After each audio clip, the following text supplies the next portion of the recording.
I'm Eva Langford, 34 years old, and for the past 10 years, I've built a cybersecurity firm, Langford Secure Systems, that now operates across 4 continents. But in that moment, none of my success mattered. Because the house they just sold wasn't just any property, it was the home I'd poured my savings into, the one I thought was mine.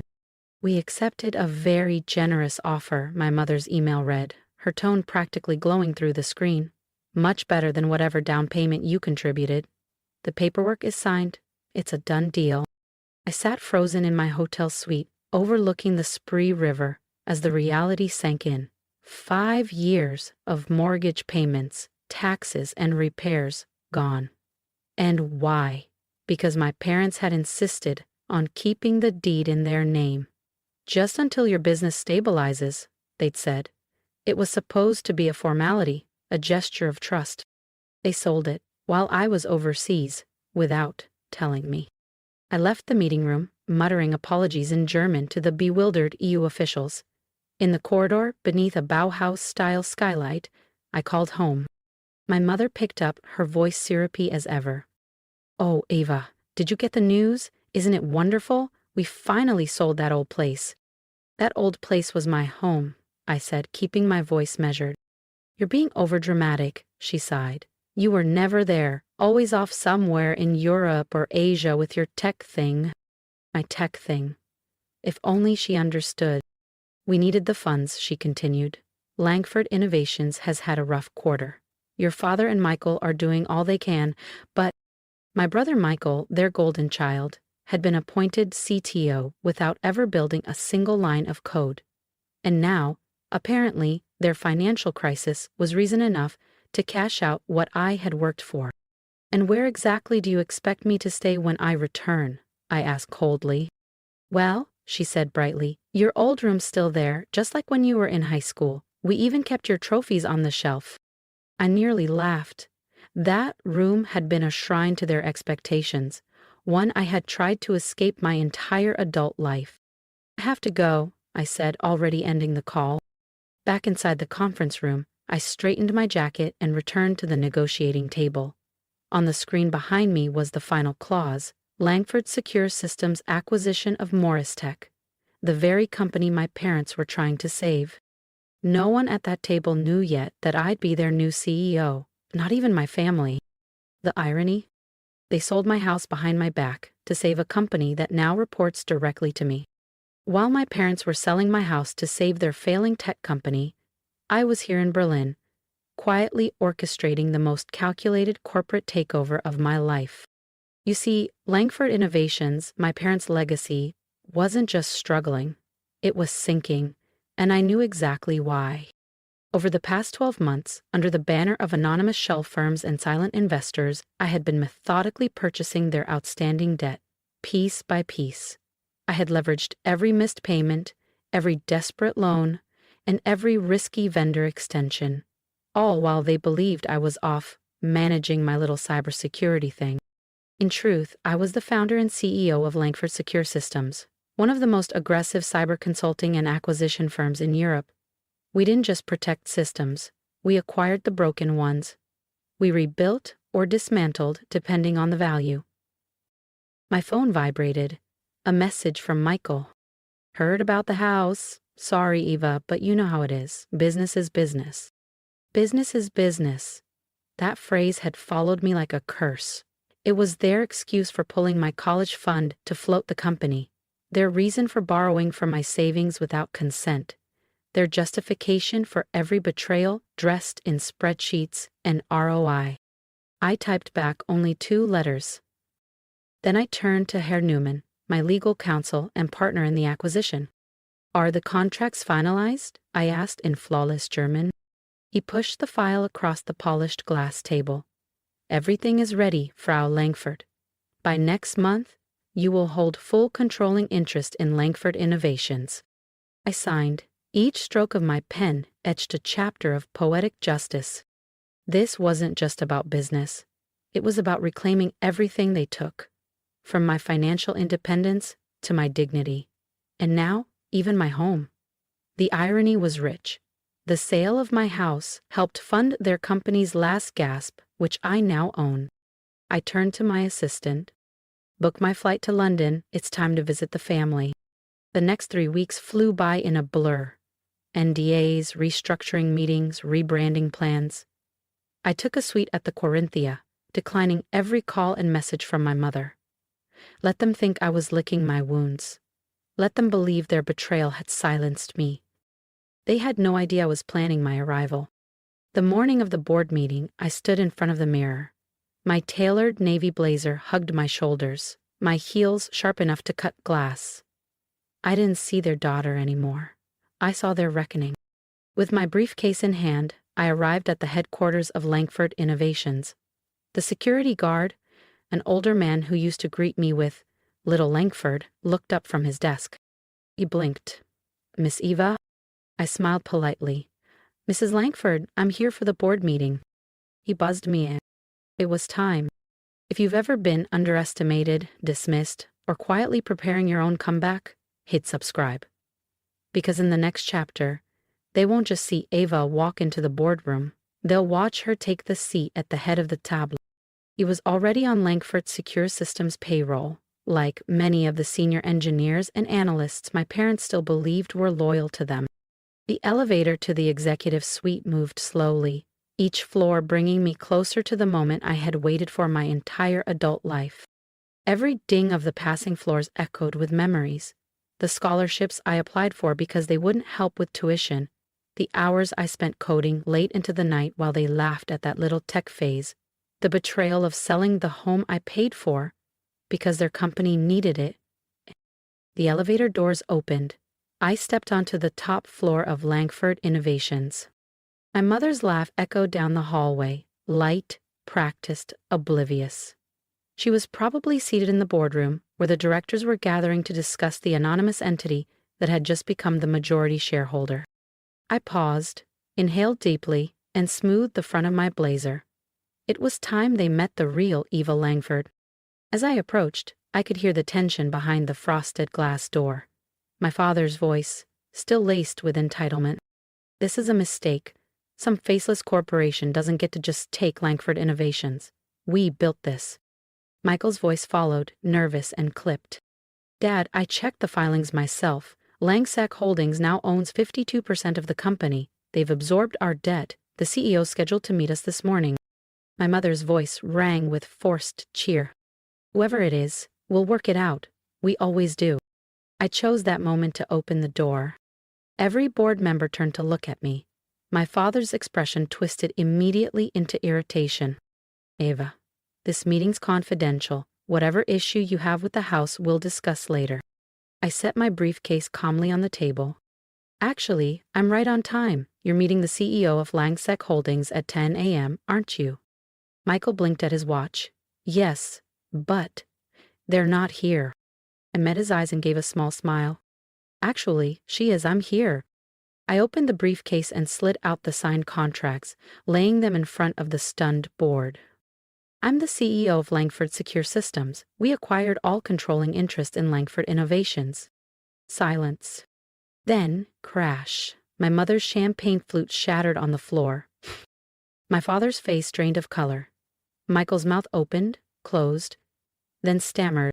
You run some tiny security firm?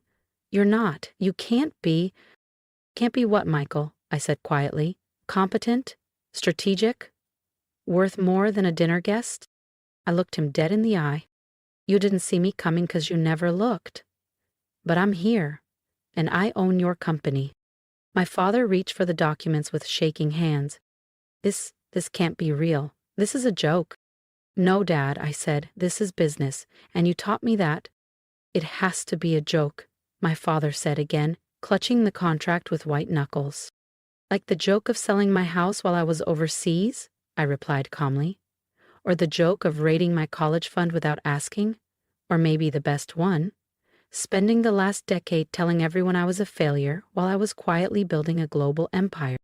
"We needed that money for the company," my mother whispered, her voice fragile. I turned to her. "You mean your legacy?" Then I laughed, not bitter, just honest. "Look around, Mom. Your legacy is now my company, Langford Secure Systems specializes in restructuring failing businesses. And Langford Innovations? It's been failing for years. You just refused to see it. You can't do this to us, my father's voice cracked. We're your parents. I tilted my head, quoting the words they'd used so many times to justify cutting me out of everything that mattered. Business is business, isn't that what you always said? I turned to the board. Several directors looked away, but I could see the relief in their eyes. They had endured years of arrogance, short-sighted deals, and nepotism. As of today, there will be changes, I said clearly. Michael, you're no longer CFO. Dead. You're stepping down as CEO. Mom, your position as VP of Public Relations is terminated. Michael stared like he'd been slapped. You're firing us? Your own family? I thought of all the moments I had been excluded, mocked, sacrificed for their company. The scholarships I applied for on my own. The nights I went without sleep while building a cybersecurity firm they couldn't even name. No, I said coolly. I'm not firing you. I'm offering you the same thing you gave me, a chance to earn your place. I held their gazes, one by one. Michael, there's an entry-level accounting position available. Dad, we could use someone in regional sales. And Mom, I believe the front desk is short-staffed. That broke her. My mother let out a sob, collapsing into her chair. My father's face flushed purple, then pale. You ungrateful. Careful, Dad, I interrupted sharply. Remember who you're talking to. I'm not your little girl anymore, I'm your boss. I gathered the remaining documents and walked to the door. Then I turned back, just once. Oh, and about my house, the one you sold? I smiled. I bought the holding company that purchased it. The new deed will be in my name by tomorrow. The stunned silence was better than applause. Years of being belittled, overlooked, quietly surviving while they fed their egos, every insult, every exclusion, had led to this. I looked back at the board. The meeting resumes tomorrow at 9 a.m. Don't be late. I gave one final glance to my family. Well, those of you who still have jobs. Then I turned and walked out, finally, on my terms. As I walked out, my heels echoing against the marble floor of Langford Innovations, I didn't look back. Behind me, I could hear my mother's muffled sobs, my father's angry shouting, and Michael's stunned silence. But for the first time in my life, none of it pierced me. Their disappointment used to hang on me like chains. Now, their reactions were just background noise in a story they no longer controlled. I had built something they refused to even acknowledge, an empire founded on precision, strategy, and silent resolve. And I hadn't just succeeded, I had outmaneuvered them, outgrown them, outclassed them. My phone buzzed as I stepped into the elevator. Tanaka-san, omedetou Langford-san, how did it go? I smiled and typed back, better than expected. The elevator doors closed in front of me, not just on a boardroom, but on an entire past life, the one where I was the forgotten daughter, the backup plan, the Langford with no voice. Now, I was the Langford with the final say. It was time to rebuild this company from the ashes of their pride. They had chosen the business over me for years. Now they could sit in the cheap seats while I transformed it into something they were never capable of building themselves. Because the most satisfying revenge isn't loud. It isn't cruel. It's elegant, strategic, inevitable. And it looks a lot like success. Outside, the wind carried the scent of fresh rain through the London air. I paused on the steps of Langford Innovations and looked up at the carved stone name above the entrance. I'd be changing that soon. The next morning, I arrived early. Too early for anyone else to beat me to my new office. My father's old corner suite was now mine. I slid into the leather chair, the city skyline rising behind me, and flipped open the morning paper. There it was, front page of the Financial Herald. Langford Innovations acquired in surprise takeover. Unknown CEO reveals identity at board meeting. Unknown CEO. If only they knew. If only they knew how many nights I'd spent perfecting acquisition strategy while the world thought I was traveling. If only they knew how many doors I opened while pretending to be invisible. If only they knew the version of me they laughed at had been documenting every weakness in their foundation. Being underestimated is a superpower, one that gives you space to move in silence.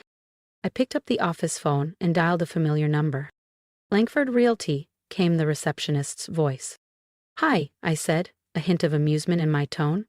I'd like to put a property back on the market, the house at 317 Waverly Hill Road. A pause. But that property just sold last month. I know, I bought it. Another pause. Don't worry, I said, smiling. Just list it. The previous owners won't be needing it anymore. Sometimes karma looks like poetic justice. Sometimes she comes dressed in black pumps and a power suit. Sometimes she shows up as the daughter you didn't believe in, signing your severance paperwork and rebranding the company you used to run. I leaned back in my chair, eyes drifting out the window. They wanted to build a legacy. Now they can watch mine unfold every morning in the headlines they never expected to read. If you've ever felt like the black sheep, the one overlooked, underestimated, or labeled a disappointment, I want to hear from you. Drop a comment below. Tell me what part of this story hit home for you. Because no matter where you are in your journey, you're not alone. I was once the silent daughter in the background, the one they talked over, dismissed, and quietly stepped around, and for a long time I let that define me. I stopped asking for space and started building my own. If you're in that phase where you're grinding in silence, carrying resentment like a shadow, know this: that energy can become your power. Channel it. Don't waste time proving yourself to people who've already made up their minds. Instead, become so grounded in who you are that when your moment comes, you won't need to explain a thing. You'll just walk into the room and own it. And if you're still finding your voice, keep going. You're sharpening, you're learning, you're preparing. And when your time comes, when you finally take that seat at the table, you'll do it with the grace of someone who earned every inch of that moment. So leave a message for me below. Advice, support, or maybe the moment you realized you deserved more.